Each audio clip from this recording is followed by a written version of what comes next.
السلام عليكم ورحمة الله وبركاته، ازيكم يا حبايبي عاملين إيه؟ يا رب تكونوا بألف خير، اللهم صل وسلم وبارك على سيدنا محمد. وصفتنا النهارده إن شاء الله هنعمل مع بعض كفتة الحاتي بكل أسرارها وكل تركاتها، كفتة الحاتي المشوية في الفرن بأسهل وأبسط طريقة، وعمرها ما هتفك منِك ولا هتنشف منِك، ريحتها معبية المكان، طعمها لذيذ جدًا، طرية وما شاء الله عليها ناجحة من أول مرة، إضافتين 2 هنضيفهم مع بعض على الكفتة وهتكونوا أستاذة فيها. هنعمل كمان مع الكفتة عيش اقتصادي بشوية مية وشوية دقيق، يا رب الوصفة تعجبكم. أهم حاجة ما تنسوش تدعموني بلايك وشير، ويلا بينا هنبدأ كده مع بعض وصفتنا.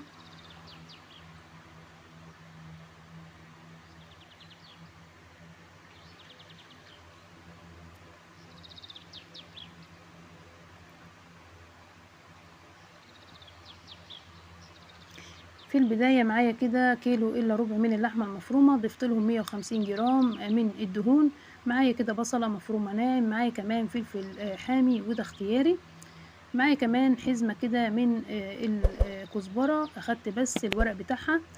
أهم حاجة وأهم إضافتين هنضيفهم للكفتة عشان تاخدي صباع كفتة كده متماسك وكمان طري وجميل جدًا. معلقتين كبار من النشا ومعلقتين من الدقيق، ما تقلقيش خالص من الدقيق بتخلّي كده صباع الكفتة متماسك وجميل جدًا. البهارات بتاعتي فلفل وكمان كمون، كزبرة، جوز الطيب، بابريكا وملح. المقادير هاسيبها لكم مكتوبة في صندوق الوصف. معايا كده بصلة كبيرة مفرومة ناعم، ممكن كمان تبشريها بالمبشرة. أهم حاجة هنصفّي كده مع بعض السوائل اللي فيها كلّها، لازم بتصفّي البصلة كويس جدًا، وطبعًا اللي هينزل كده منها هي الفلفل الحامي مش هنرميه ولا هيتهدّر معانا، إحنا هنستخدمه برضه وإحنا كده بنصبّع الكفتة. ممكن كمان تضاعفي كمية اللحمة براحتك خالص وكمية المقادير.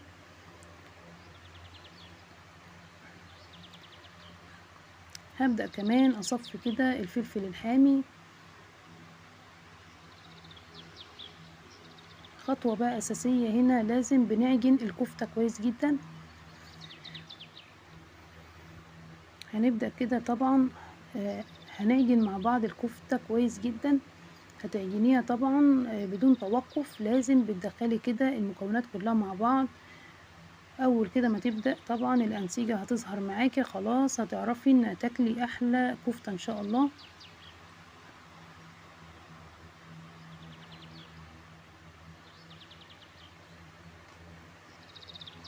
كل ما هتعجني الكفتة كل ما هتاخدي نتيجة كويسة جدًا في الآخر.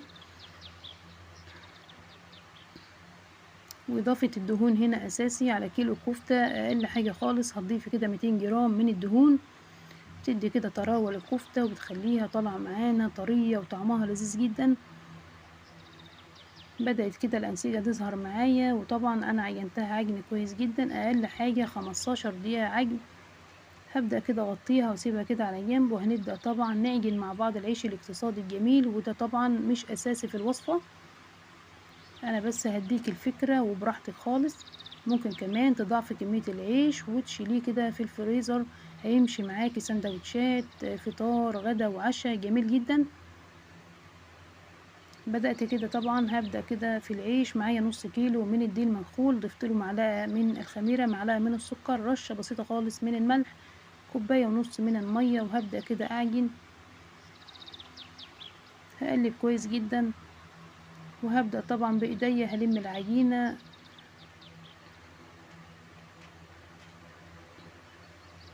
هي كده نُص كيلو أخد معايا كوباية ونُص من المَيّة.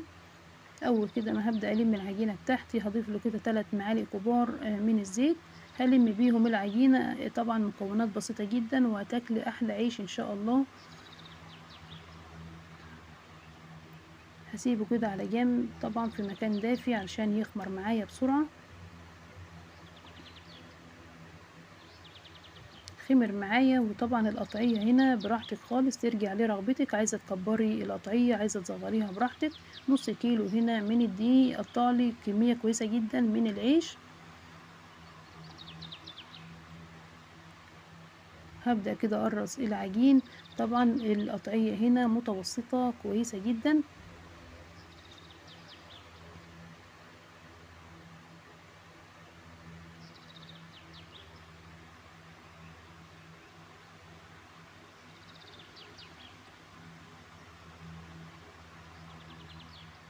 هبدأ كده طبعا اخلص الكمية كلها وهغطيها بكيس من اكياس التلاجة وهسيبه كده على جنب، وهنبدأ مع بعض هنصبع كده طبعا الكفتة.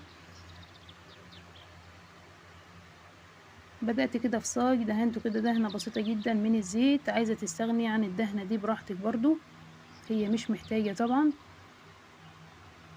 جبت كده الخليط اللي كنا طبعا نزلناه كده، او السائل اللي احنا نزلناه من البصلة والفلفل. ضفت له كده معلقتين كبار من الزيت، فلفل وملح، وكمان بدأت كده قلبتهم مع بعض. جبت كمان عودين كده من عيدان الشيش طاووق. بدأت كده طبعا بتاخدي كده حتة كده او قطعة كده من اللحمة اللي احنا عملناها مع بعض، مسحة بسيطة جدا من السائل اللي احنا عاملينه برضو، تدي لمعة جميلة جدا لون، وكمان بتدي ريحة وطعم جميل. هتصبعي طبعا صباع الكفتة بيرجع لرغبتك براحتك، عايزة تكبريه عايزة تصغريه براحتك برضو. الكمية كويسة جدا، وكمان رمت معايا كمية وفيرة جدا من الكفتة، حاجات كده عاملينها في البيت بإيدينا مضمونة، أحلى من الجاهز بكتير. ما تشتريش كفتة من بره، جربي واعملي لولادك في البيت.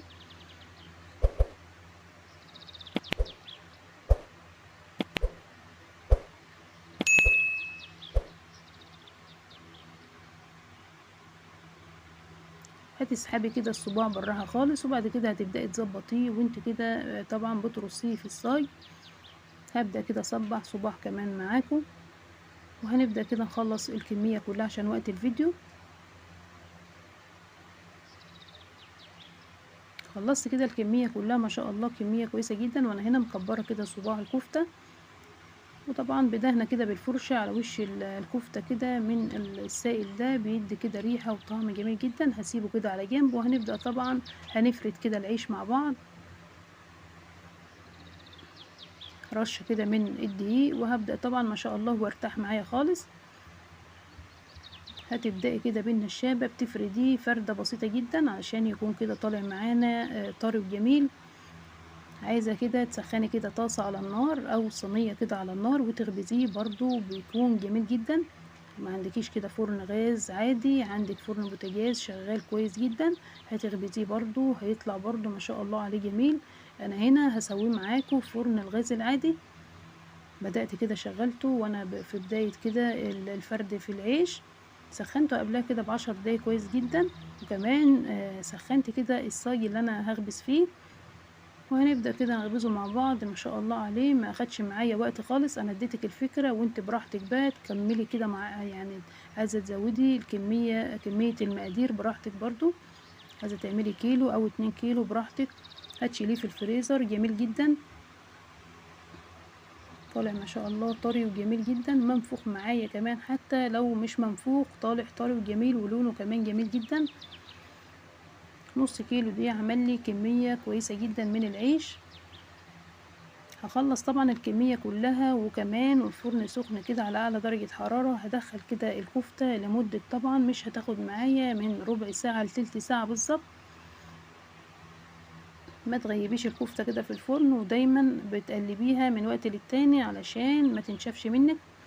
طالعة طبعا انا دخلتها على طول اول ما خلصت كده تسوية العيش، ما شاء الله ما اخدتش معايا 15 دقيقة بالظبط. طالعة ما شاء الله جميلة جدا خفيفة. وكمان في هنا اضافة انا نسيت اقولها، ان انا ضفت كده معلقة صغيرة من البيكنج باودر، بتخلي كده الكفتة خفيفة وجميلة جدا. العيش طري وجميل جدا ما شاء الله، ريحته جميلة كمان. طالعة كمان الكفتة لونها جميل، لون موحد من فوق من تحت. استوت طبعا معايا بسرعة ما شاء الله عليها، الأنسية بتاعتها جميلة جدا، طعمها لذيذ، ريحتها كده معبية المكان. العيش اللي احنا عاملينه طري وجميل جدا ما شاء الله، بألف هنا. ويا رب الوصفة تعجبكم. أهم حاجة ما تنسوش تدعموني، دعمكم طبعا بيفرق معايا جدا، وفي رعاية الله.